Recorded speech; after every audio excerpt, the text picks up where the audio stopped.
Hey everybody, welcome back to another episode of Brilliantly Resilient Live. We are here every blessed day in this pandemic. And Mary Fran is always so excited to leap out of bed in the morning and see my face on her screen.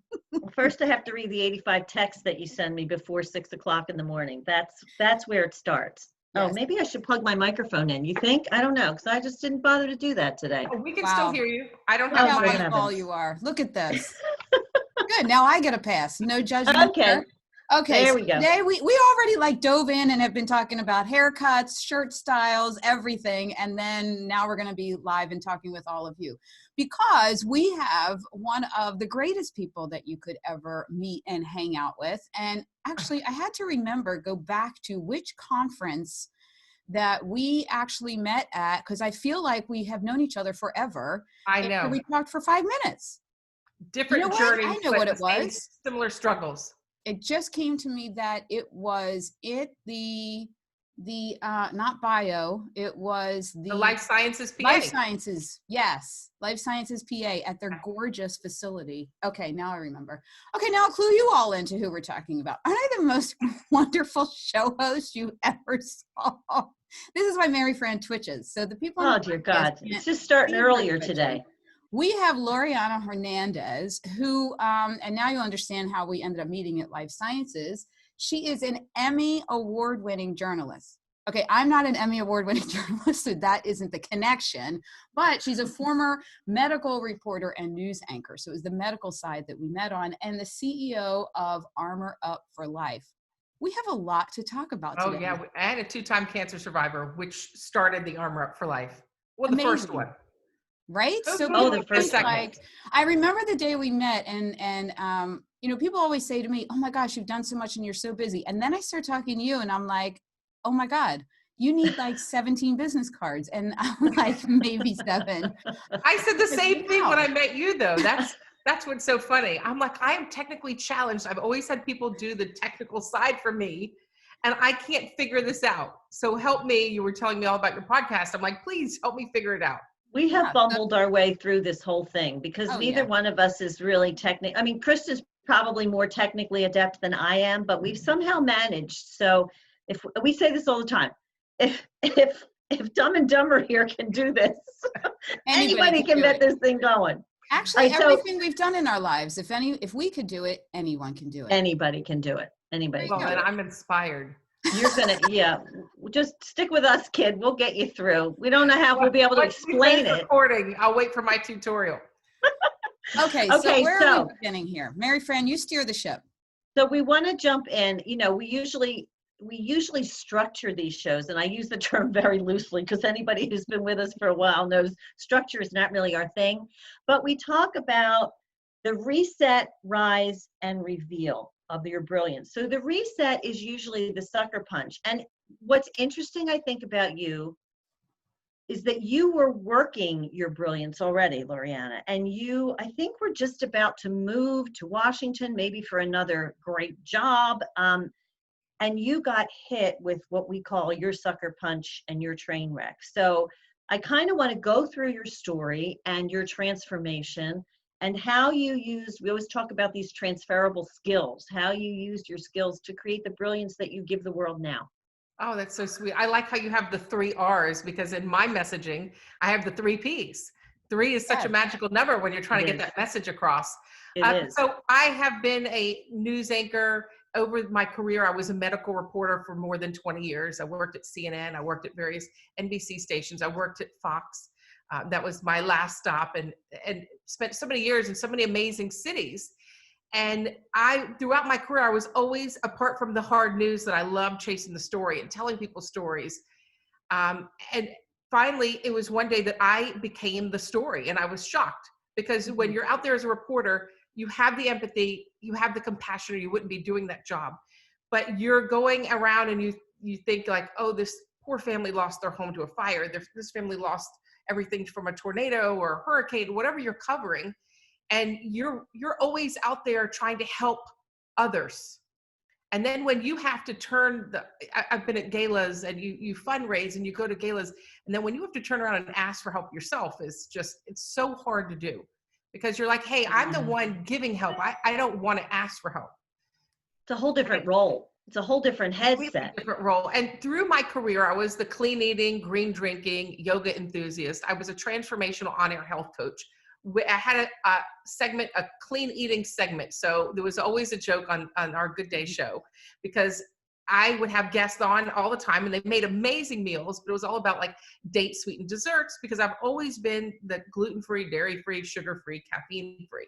So when I was diagnosed with cancer, people were like, what? Like, for me, it really was, I had to really reflect and look deep, because I was, for so many years, had, what I say, drink the Kool-Aid, but I would never drink Kool-Aid because of all the sugar in it. But I say, for so many years, I was coaching, on-air coaching and helping transform people's lives.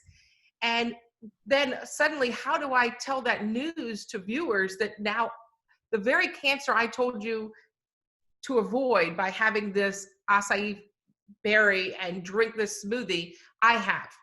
So I felt like I have to like explain myself to viewers, because for a while I was kind of humiliated. Like, how do I explain this? And I want to back up. I can't even imagine how, I can imagine, because as you were saying that, I kind of felt myself shrinking a little bit, like, oh my gosh, like here's what I was kind of preaching. And now, like, have I been telling people untruths? And clearly you weren't, but that must be what you were feeling at the time of diagnosis. That was like my biggest thing is, have I been living some lie? And I was so scared to go public. I went public within 48 hours because I realized I needed to wave the flag and ask for help. But one thing I want to point out before that even happened is I talk to people a lot about the warning signs and paying attention to your warning signs. And looking back, not only was I preparing my body for illness because I was fit and I drank the green drinks and I worked out and I helped everyone get fit, and I profiled workouts with the Houston Texans, and I would show up with different celebrities who were in town and work out with them and show people really what they need to do to stay fit. So I had the diet and exercise. What I didn't have down pat was the lifestyle, because I was living the life and I was going 24/7, covering stories and never recharging. And so I didn't realize it was a wheel of success. It's the diet, exercise, lifestyle, spiritual, financial, that the wheel, if you don't do it all and lay that foundation, the wheel will fall off the bus. So I would tell people, oh, I'll sleep when I'm dead, not realizing that my actions of not sleeping could leave me dead. Yeah. So the warning light, the wake up call that I had had been woken up so many times in my career with, oh, we have a earthquake, not an earthquake, I'm sorry, a tornado. I was spending so much time in Texas. I'd been awakened to go cover the aftermath of a tornado, and so many wake up calls, yet I didn't pay attention to my own wake up call that happened. It was like 1:40, it was midnight. I was supposed to get up at 1:45 in the morning. So I'm getting a little delivery at the door. Supposed to get up at 1:45 in the morning to anchor the morning show. And my arm felt like a truck had rolled over it. And my son was sleeping next to me. And I said, what, I thought maybe I worked out too hard. I did have a infant sleeping next to me. My husband was living across the country because we were living the life in our careers, which was another crazy thing I was doing, trying not to lose my identity, the very thing I lost. And I didn't listen to the warning signs. So I ignored it. I had people come to the station, put a TENS machine on my arm, put icy hot on my arm, and I ignored those warning lights. So I always tell people that when you have that warning light in your car go off and it's flickering and then it goes away, we tend to say, oh, thank God the light went out. So the problem must have went away, right? You're driving your car down the street, that light comes on, it's like low tire pressure, low oil, and you're like, oh, for me, I'm like, I want nothing to do with warning lights in cars, and I panic. And then it goes away and you're like, oh, thank God I don't have to, it's gone.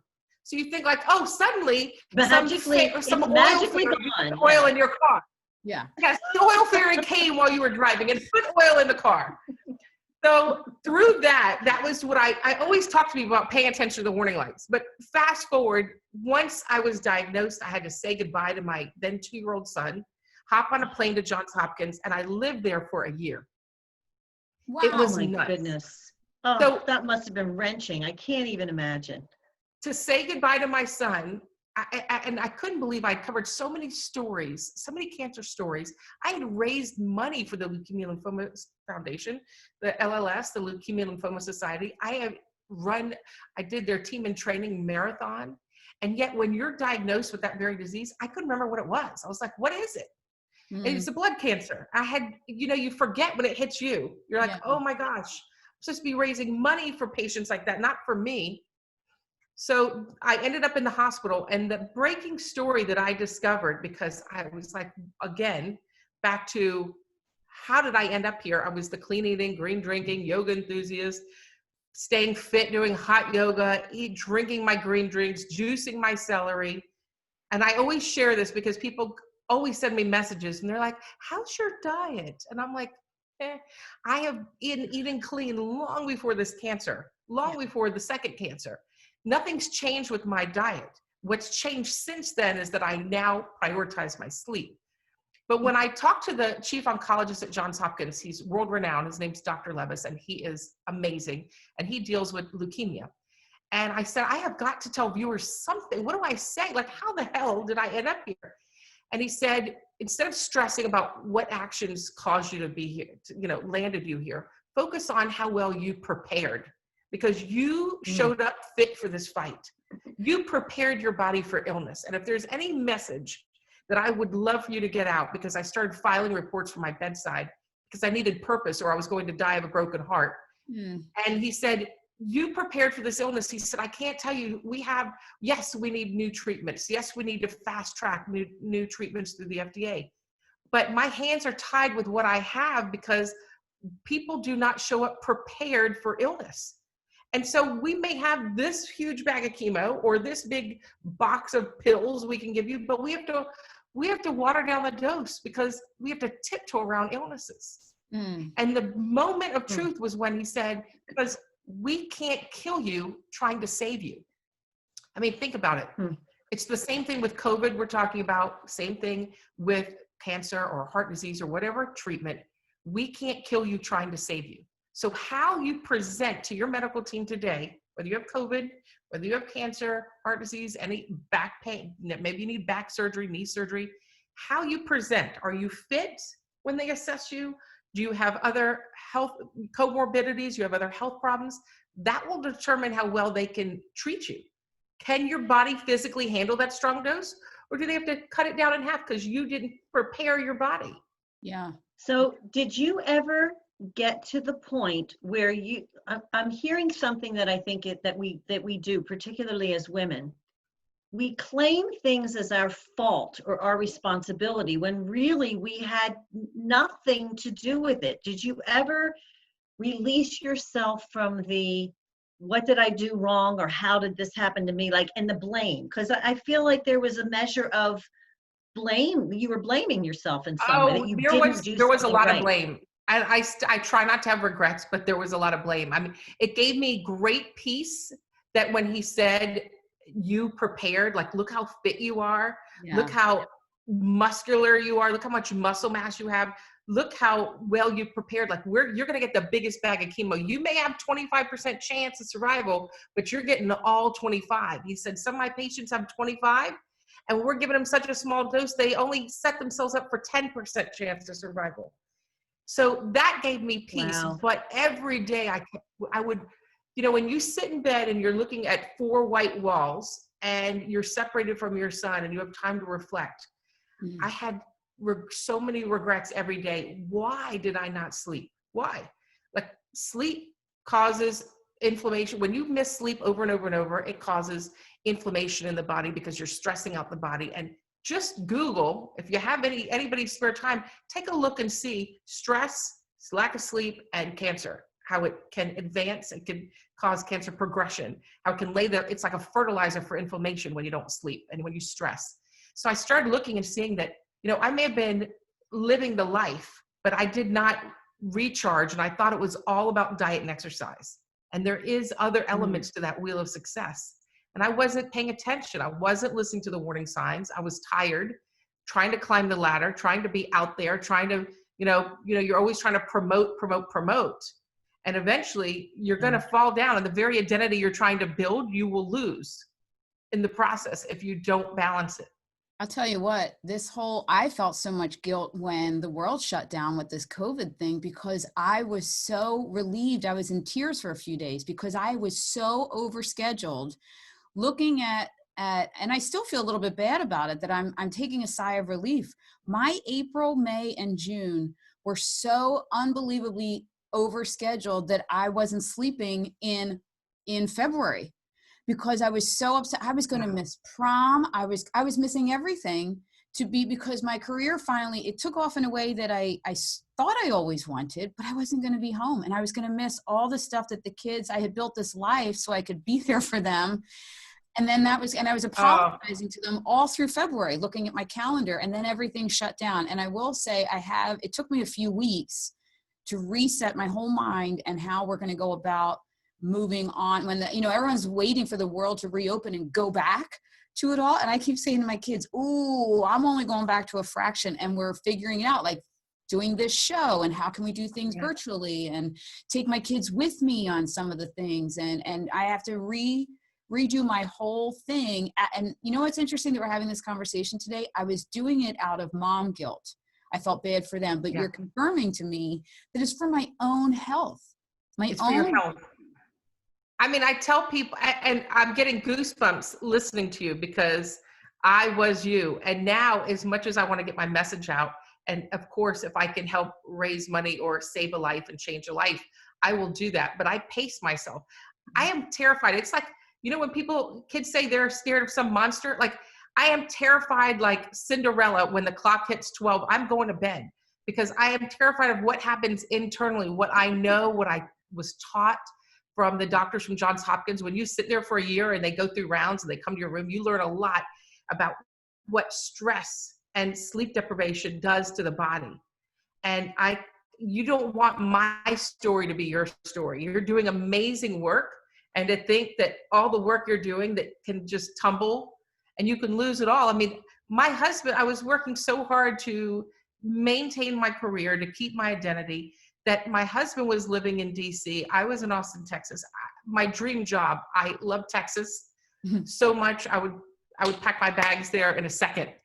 But we were living apart, trying to elevate our careers. And in the end, says my internet connection's unstable. Well, I'm not unstable, at least the internet connection is. But my point is, we were living apart from each other just to elevate our careers. And I kept saying, I don't want to lose my identity. I've worked so hard for this. I've worked so hard. I worked at CNN. I was the youngest person to anchor headline news at like 21. I've worked so hard. I'm not giving it up. And I just would say to my husband, I'm not giving it up. I'm not giving it up. And at the very end, the very identity I worked so hard and lost so much sleep to protect, I lost. Yeah. Because I didn't sleep. And I know that one doctor told me in my search for answers, because while they had their medical hats on, I was like a reporter out of control in that hospital. They always had to come find me from marketing and say, we have HIPAA rules, you can't record in our hallways. But I would go around and talk to patients, and it just was so frustrating when I would look back and say, why did I not prioritize my sleep? Why did I not take care of my health? So one doctor, in my search for answers, he said, listen, you could have all the green drinks you want, do all the boot camps you want. If you're not recharging, the wheel will fall off the bus, and you're not restoring cells. He said, and where you restore cells in the bone marrow, it's the very disease that I had. Leukemia is in the blood, but it's in the bone marrow. I needed a bone marrow transplant ultimately. Wow. And I know, looking back and sitting back and seeing all the times I missed sleep, and my mom, she's from the Bronx, and she'd call me with her hardcore New York accent and say, you need to get your ass in bed. And I'm like, listen, I can sleep when I'm dead. I'm having a great time. I love my career. I'm going to this gala, that gala, running a 5K, 10K, helping all different organizations. But guess what? I couldn't help anybody. I couldn't even help myself when I was diagnosed. Yeah. Literally, I had to wave the flag. I asked for help. I posted on social media, I have leukemia, which was so, I felt at the time humiliating for me, because I so blamed hard. myself. Oh my gosh. It must have been And so then hard I had this doctor from Johns Hopkins call me, because I had a friend of a friend of a friend of a friend who knew the doctor, who said, get on a plane, say goodbye to your son. You don't have time to waste. And I Wow. had to kiss him goodbye and get on a plane. And then, all the stories I've covered, I thought, oh, I'll be here 2 weeks, 3 weeks. And when he said a year, that's where Armour Up for Life came from. He said, you need to put your armor on because you're going to be here for a year if you get out alive. And I just threw myself on the floor like a lunatic. Like, get me my damn How son. relative that is right now to everybody, businesses and like my son in college, like everyone has to armor up right now. This isn't, I initially thought we were going to have 2 weeks. I was painting walls. All right, we got 2 weeks. We're going to catch up on laundry, do the dishes, paint the office. Now I'm like, holy smokes. My son that's at Penn State is probably going to be looking at me every day in the fall again. But people have to armor up and figure this out. And I have the 3 Ps that I developed through talking to my doctor about how you can armor up for life. And I love that you have the 3 Rs, and it's prepare, present, prevail.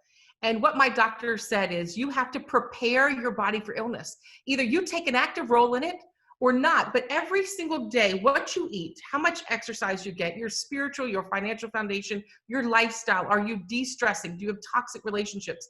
How you prepare will determine how well you present to your medical team when life punches you in the face, and that will determine how well positioned you are to prevail. So prepare, present, prevail. And people say, oh, well, I'm not preparing, like I don't have anything. No, you may not have cancer right now, but every single day your body's preparing for illness. And listen, if it's not COVID, it could be cancer. 1 in 2 men and 1 in 3 women will get some sort of cancer. Maybe it's heart disease. Maybe it's just knee surgery, back surgery, but every single day your actions and your choices determine how you're preparing. And you don't want to be standing there with whatever illness and them saying, well, we have this dose for you, but you're not fit enough and you have high blood pressure, diabetes, you're overweight, and we're going to have to tiptoe around your illness and give you just a small portion because you can't physically handle what we have. To see them have to say that to other patients I met and made friends with on the hall devastated me. And I swore, if I'm going to have 25%, damn it, I'm going to get all 25. So this is it's so funny that you talked about the car, because we take our cars in for inspection. We do the stuff that we need to do. We fill it with oil. We we do whatever we do. We don't let it get overheated, all this other stuff. But where we're concerned, we pick and choose. Like, all right, I'll do one from column A and one from column B, but I don't have time to do all that stuff. And then we expect it to keep running, and it can't. Yes, or we don't maintain the oil, we don't rotate the tires, we don't do all these maintenance things we should be doing with our car, and then we take it and we're like, oh, you need it for a week? And why is there so much wrong with it? Oh, I don't know, maybe you didn't maintain it. You can't just think the mechanic's gonna fix all the problems that you didn't maintain in an instant. Just like you can't expect your doctor, you have to meet him or her halfway. I mean, your doctor has a responsibility to help you from a medical standpoint, but if you don't do the work to meet him or her halfway, how can you expect this to be successful? They told me, we need you to walk. We need you to stay mobile because the pneumonia can take you before the cancer does. Well, that's all I had to say. How do you want me to meet you halfway? Walk? Okay. There were days I would walk. I had a schedule. I walked, and sometimes by the end of the day, I'd add it up and be 4 miles. But we all have a role to meet the medicine halfway, whether it's today or when an illness happens. And because we can't put the whole responsibility on the medical team. So this is what I love about this conversation, that I didn't even realize it was going to go this way. Yeah, because we didn't plan. We know we all love to talk. Right? But it falls completely in line with what we are talking about in the Brilliantly Resilient Mindset, is that because people will say, I haven't really had anything happen to me. Yes, we are helping people recover. We're helping people reset and rise. But the biggest piece, especially for the younger kids watching my teenagers and my 20-year-old, is giving them the tools to be prepared, because life's going to hit you. Something's going to hit you. Yeah. And like you're saying, a health crisis everyone is pretty much bound for a health crisis. But the way you show up with your, like you said, the wheel, we say the toolbox, all of that, your whole body, mind, everything you bring to it we say that's how you know you're going to come through brilliant or broken. And everything you're saying falls in line with that. And Mary Fran and I talk a lot. This is actually how we got together to do this, is because we realized one of our biggest pieces that was different from everybody else we knew hitting big life sucker punches is we had a big background in faith. And I always say, if I had not had all that, even though I walked away from it for a while, that was one of the tools that I needed to be able to come through brilliant, just like you're saying with sleep, you know, and showing up with your health. It's all those pieces. That spiritual foundation. And I mean, for me, it's also the armor of God. And I remember one night, and I don't want to sidetrack too much, but I met a man in the hallway with his wife. They were crying. She needed to go into the leukemia unit, but her heart wasn't strong enough. And you need a strong heart because the chemo spread through the heart. And so I said, well, I'll pray with you. And he said, oh, I don't believe in God. And I said, well, be a hopeful man and I'll pray for you. And I prayed for him. And I said, you know, I'm not going to push my faith. I'm just going to let you know where I stand, because it's whoever you serve, because that's my faith was my foundation. I mean, when they told me I would have meltdowns and serious meltdowns, I was losing it. And they said, look, if you want to see your son, you can see him. We're not going to keep you from him. But then you don't have any way to fight your infections. So no neutrophils. If you see him, he can kill you in a matter of days. Or you can have faith and wait an entire year and have him for a lifetime. And let me tell you how hard, when he was saying how many sleeps on FaceTime crying to say, no, I'm going to have faith. Yet while every single day, friends who I walked with were not waking up and they were dying. Wow. So, I mean, yes, has it led to PTSD? Am I like the helicopter parent because I'm like, listen, I fought for you. We're not going down like this. So I had to have faith, but it's made me like have PTSD because I'm always worried if something's going to happen to him. What am I going to do without him? Well, you know what? Just whole picture. I think that you also just hit on something that we also talk about, and that is that everything we talk about, there's no one solution. There's no one cure-all. There's no you do this and then you arrive. These are processes that you have to keep in play throughout your life, that you continue to go back to when you have these other like little things that you're going to be dealing with, like the PTSD, like all that stuff. Oh, yes.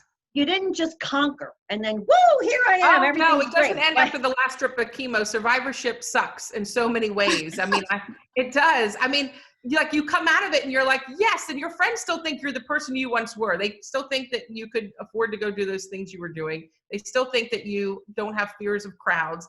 I keep telling everyone with COVID, like, listen, I was a veteran of this war today, long before you ever joined this war. I wore N95 for a year. No isolation, droplet precautions, loneliness, depression, suicidal. I know all that. I know being away from my family. And so, I mean, granted, we need businesses to open, but when I have friends who are saying they're tired of sitting on their couch, I'm like, listen, you could be facing an illness sitting in the hospital. Yeah. So I had to put faith over fear to get through it. Now, the interesting thing that I know I mentioned, but we didn't discuss is that for 5 years after this bone marrow transplant, you have 25% chance of surviving a bone marrow transplant. So he was 2 and they said you have 25% chance of this working, because everyone's celebrating, oh, you had a transplant. I'm like, no, but it has to settle and work. Like people I know I've said goodbye to did not make it. Yeah. So I had a 25% chance of seeing my son at age 7. We had on the 5th anniversary to celebrate, there was a huge milestone that I was cancer-free from leukemia. And then, so we put up a tree in October every year because that was the day they sent me home. They did let me see him in October during my fight. And they said, put up your Christmas tree in case you don't see him again, in case you die.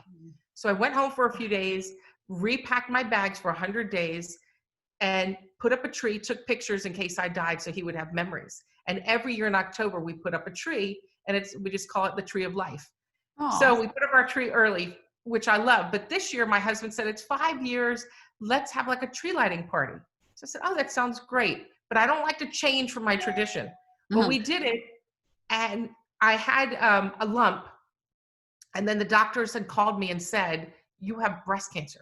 I said, you've got to be kidding me. Oh my God. Have I not paid enough damn dues? And now I have breast cancer.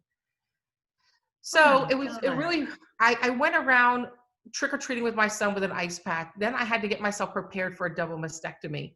And then I started with the wheels turning, like, what the hell did I do? I've been eating clean, diet, exercise, lifestyle. Now I'm sleeping, getting my rest, doing my yoga all the time, doing my meditation.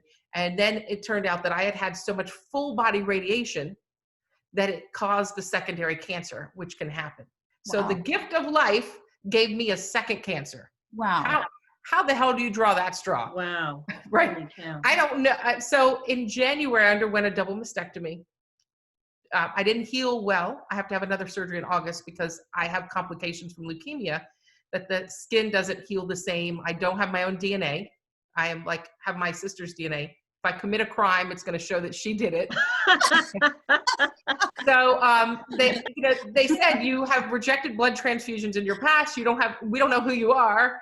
You're not you. When we do your blood, it says no evidence of patient. And now you need a double mastectomy and you don't heal well. So I went through that in January, and I will tell you, as scared as I was, and I know there's so many people lose their lives from breast cancer too. When the doctor called me in, she had trouble telling me. She was like stuttering. And I said, listen, if you're not going to take my son away for a year, if you're not going to put me in the hospital for a year, just spit it out. I have cancer, right? And she's like, yes. So I said, okay, then what's the treatment? And if I can do this shit at home, then let's do it. Like, what do I need to do? Sign me up. Yeah. Let's get this over with. Let's get this done. Yeah. And I knew because I knew I had prepared. I knew, and not only did I do the diet and exercise, but I had the lifestyle down this time. Like, I added that other element to my wheel of success. So as terrified as I was, because it was a high risk surgery, I had a sense of peace. And so that's the message that I keep trying to tell people today with COVID, as they're scared, is you can control what you can control. I mean, yes, wear your mask, do what you feel is safe to protect you. But at the end, the best thing you can do to give yourself peace is through your spirituality, but also through your actions of preparing your body for illness. Because maybe you skate free of this and you never get COVID. Amen. But who knows what is waiting in the wings, because your next illness is not canceled. We don't know what it is for you. Yeah, I love it. I love that whole this wheel of it, and be prepared, because something's coming. If you get through this, great. And you hit a big one for us, is control the controllables. That was my big thing. Well, we talk about it on the show all the time, that I was for 2-3 weeks, I'd be fine. And then as soon as I would go to the grocery store, I'd be sobbing in my Jeep about, like, because I was my problem in my Christianism is that I get so fearful of stuff I don't know. And what I had to do was get to know exactly how you can try to prevent, get the mask, get the hand wipes. I did all of that. And then researched it, what was in my control, and took care of that. And then all of that started to alleviate. But you're exactly right. You have to control what you can. And really, fear comes from the stuff that you don't know. So then you have to get to know it and prepare yourself. As you're saying. And prepare yourself. So I tell people, when the alarm goes off and you don't feel like working out, or you don't feel like eating clean, think about, are you prepared today? If COVID knocked on your door, cancer, whatever illness knocked on your door, how prepared, when doctors size you up and down and assess you and say, you're okay, he or she we can push her limits, we can max out our treatments and our doses, she's fit. I mean, wouldn't you want doctors to say that? So I say, instead of, I know it's so easy when we're home to eat sugar and junk food, because everyone's like, oh, it's going to be the COVID-19 instead of the freshman 15. Yeah. I get that. But also think about every day when you put your 2 feet on the ground, you thank God for being there. Like, how prepared are you if cancer showed up in your life, or COVID? Would you get the strongest dose? Yeah, what a great perspective of that. Well, I'm eating a salad for lunch. Not trying to make you feel guilty. No, but you're totally right. And I think we tend to get too comfortable. We get comfortable with so many things. We get comfortable with our routines. We get comfortable with the, hey, I feel good and I'm doing these certain things, so I'm good, But I think it's wise to always take things to that next level and always ask that next question, like you're saying. If something were to happen, are you ready? Yeah. And we can't be ready for everything. Right. But again, going back to the controlling the controllables, do what you can. And then the other thing, there's where the faith piece comes in. We say, then you give it up. You don't give up, you give it up. Right. You And the do what you can do and you controllables, give it up. right. Like I understand people are going to have comorbidities. They're going to show up with baggage. Like I can't help that I'm showing up with leukemia baggage. Like my doctor would say, when I called my leukemia doctor to say I had breast cancer, he's like, listen, this is a delicate dance because you have baggage, a lot of baggage. So it's not somebody, I don't want to say just breast cancer, because that's a terrifying story to go through as it is, and journey. But when you have baggage, it makes it complex. But some of it I can't control, but what I can control to present the best version of myself, to meet the medicine halfway and be my own hero. Be my own hero. Be your own hero is the name of my podcast, by the way, that I'm launching.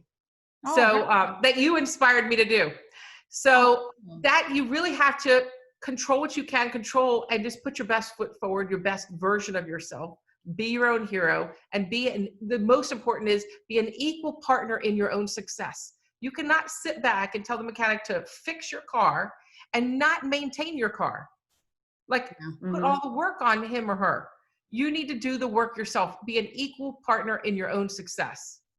This I'm is writing like it down. chronicling my life, because last year my mechanic said that. He's like, Kristen, because I went to pick up Michael, my oldest, at the airport when he was in Nashville, and every whistle and bell was going off in my car. Oh man. Like, I could hear it from like a mile away. And I was like, I don't know, something might blow up in this car. And I went to the mechanic and he was like, it's bone dry for oil, Kristen. I was like, oh yeah. There's like, like warning lights and stuff, but the exact same thing. I go, yeah, for a while. And then the light went off. It went away, right? Yeah. And he's like, you can't do that. You're going to kill the car. And honestly, what happened to me was I didn't have the money to go be able to get another car. So I had to like buckle down and pay attention to that car. Then I didn't have health insurance for a while after my divorce. And I'm like, I had to buckle down and get healthy so that nothing happened, like I had to redo my whole life the past 3 years. But you think about it, see, like you couldn't afford a new car. It's like none of us are getting a new body. Yeah. So you have to maintain the car you have, maintain your body and the oil. Anytime I see that warning light go off, I am like, now, because especially that I talk about it, I'm like a lunatic. The other day I was driving and I was following my husband and my tire pressure light. And he's like, what? He was on a Zoom call and he's like, he was at a light and he's like, I'm trying to focus. I said, my light, my tire pressure light, I'm not driving anywhere. I will not, because I'm terrified of that light. And in fact, a funny story, I was speaking in Dallas to 300 hospital CEOs. And one of the hospital CEOs came to me and said, I just want you to know there's an app to turn the warning light off in your car. I said, damn it, you better not use that anymore. Don't use that app. That's a bad app. Don't turn that light off. There's an app that you can plug in, put into something in your car and make the warning lights not show up. And he said, you have now talked me into turning that app off. So, well, amen for that. Yeah, praise the Lord. Well, so now go ahead. we have to talk about Armour Up, because Armour Up for Life, because this is then what you did. So we talked about the reset, we talked about your rise and getting prepared and all that. So then what you did with all that was the Armour Up for Life? Yes. So really within days of when I got in the hospital, of that 1 year battle, when my doctor said, you need to put your armor on, you're going to be here for a year. And I said, I have to armor up for life, for my own life. And so people around the country, viewers in cities I had worked in, and people were sharing, and everyone started to post hashtags Armour Up for Life, Armour Up for Life. Aww. And I would tell people, listen, there needs to be accountability. I will walk a mile each day with this chemo drip, but you need to do something for me. So it works both ways. So I started doing fitness challenges because that's all I knew from TV. I'm like, let's have a 100-day challenge. So we would have challenges. And then it kind of took off. So in the hospital, a friend of mine said, I can't take your cancer away, but I can help form a nonprofit for you. And the money you get, you can help other cancer patients or use it for advocacy or whatever you need. So she helped me launch Armour Up for Life, which is a nonprofit, which we've done events. We've helped outfit cancer patients in the DC area with fitness gear. And then the goal is to eventually be their pit crew, to supply them with the tools they need for success, to help them get to the finish line. But it also has really now, because of my breast cancer recovery, is more advocacy where I can lend my voice. I mean, it's kind of at the intersection of being a journalist, former news anchor, and also a survivor, and seeing what I've seen on the other side of healthcare, and seeing where the voids are in the treatment, that we need more mental health, we need more whole patient approach. So now I'm doing a lot more advocacy of where I can help out to make a difference, because if I can speak to a hospital CEO, and then it can trickle down and make an effect, really change things for patients, and lend my voice that way and do it from my home and stay healthy, then that's what I can do. So there's a lot of different components of Armour Up for Life. It's diet, exercise, lifestyle, spiritual, financial. And we help people long before they fall ill, and use that money to be able to help those once they do fall ill. But then since talking to Kristen, although this has taken me like a year to do, I started a podcast. I only have the trailer recorded. I'm going to record my first official one soon. Cool. And it's called Be Your Own Hero. And I'm going to be interviewing people about whether they're survivors, caregivers, healthcare workers, and people not just within the cancer space, people like yourself, to talk about how in your life have you become your own hero. And then I have a book coming out this year. Look at you. Later this year. And it's called Becoming the Story, The Power of Prehabilitation, which is preparing your body for illness. Oh, I love that. Prehabilitation. Please put this in writing for people, because this is a unique perspective, a unique point of view that people need to know. And I'm so happy that, when does it come out? Do you know yet? Well, probably not. It keeps getting pushed back. This has just been a little sore spot for me, because it's been written since my son was 4. He's now 8. So there's been a little bit of a hurdle of trying to I finally have a literary agent. I have somebody working on it, and I'm excited. So hopefully it will be out September, October. If I've learned anything from my journey, everything happens right when it's supposed to happen. Yes. It's having I've reworked so many things. It's trial and error, because it's my first book. I know TV. You tell me I can coach everybody how to do Zoom interviews for 3 minutes, what to answer. But writing a book, I've had it written so many times, and I've worked with people who don't know how to meet a deadline. Yeah. Like in TV, if you say to me something's due, you're going to have it in 12 minutes. But you work with other people outside of TV. Not everybody operates at the same urgency. So I've had to go through this learning process of finding the right person and the right fit. So I'm so excited that I found somebody, and hoping to have it out in the fall. Awesome. But it's Becoming the Story. Because I went from telling everyone's story to becoming the story, and the power of prehabilitation. And it did allow me to go back and add in all new sections about COVID. Because it's not just about cancer. I mean, you have to prepare your body for whatever illness. So we've made some changes and expanded it. So now it's delayed. Well, you'll be able to reach more people ultimately. And I think that's, again, as Kristen said, we have both realized you make a plan and you make a plan. But at the end of the day, usually the things that happen to kind of divert you have some basis, and there's meaning behind it. There's a reason. Right. And, I'm not going to go out and say, oh, everything happens for a reason. No, I'm not doing that, because I don't like that stuff. At the right time. Yeah. However it does. Yeah. So I can't believe I'm looking at the clock, because I'm the gatekeeper. I know you're the gatekeeper, and I'm terrible. I have not heard a hard rap yet. I did a terrible job today, because I'm just sitting there fascinated by listening. Usually I'm like, okay, so now how can blah, blah, blah. I'm just sitting there listening to you. So, okay, now I'm going to lower the gate and tell people how they can find you, because I hate to say we have to wrap this up. We definitely are going to have you back again. We'll do an update with the book. ArmourUpForLife.org. Again, that website is going to be updated shortly too. There's a lot of different updates. For some reason, I thought I was going to do all of this after my double mastectomy in bed. For some reason, that just didn't pan out when you have an open wound that has to be packed. Like, you don't really want a computer on your chest or your lap. So for some reason, all these things that were going to perfectly fall in place, I'm going to sit in bed for 6 months and work on everything. Did not happen. So things are a little pushed back. But the fact of the matter is, your mission is out there, and your message is a fantastic one. So we are thrilled that you're part of our tribe now, and I'm thrilled to be part of your tribe. Stuck with us now, and we get here's the cool part of your deadlines and all being pushed. We all get to watch the progress. We get to be there with you at this part of the journey as the things are all coming together. So I think, hey, for me, it's great. So, and then I can send you messages to remind you to get plenty of sleep. Yes. Well, then I've been meaning to say this entire conversation because I always say every time I talk to Kristen for more than like a few minutes, I always say I have to go lay down for a 3-hour nap. So now I understand why, and it's completely justified. you're restoring cells. I'm restoring Yeah. I everything. destroy your cells and you have to go restore them because I make her brain go, "Ba, ba, ba, ba, ba," and I'm a first Another R. person. Add the fourth R. Yeah. Yeah. There you go. Rest. There's our other R on the Rest. side. Oh, this was so good. Well, I'm so glad that the book will come out in the fall because then you can come back on and we can hear about the podcast, the website, and the book. Oh There. yeah, I'll have to have you both on my podcast. Awesome. Love that. We Good love that. stuff.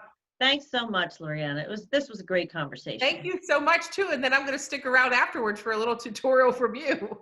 Yes, we'll talk about Facebook Live. All right, everybody. Thanks for joining us. Have a for another great day. Episode of Brilliantly Resilient Live, and we will see you tomorrow for another episode as we're live every day.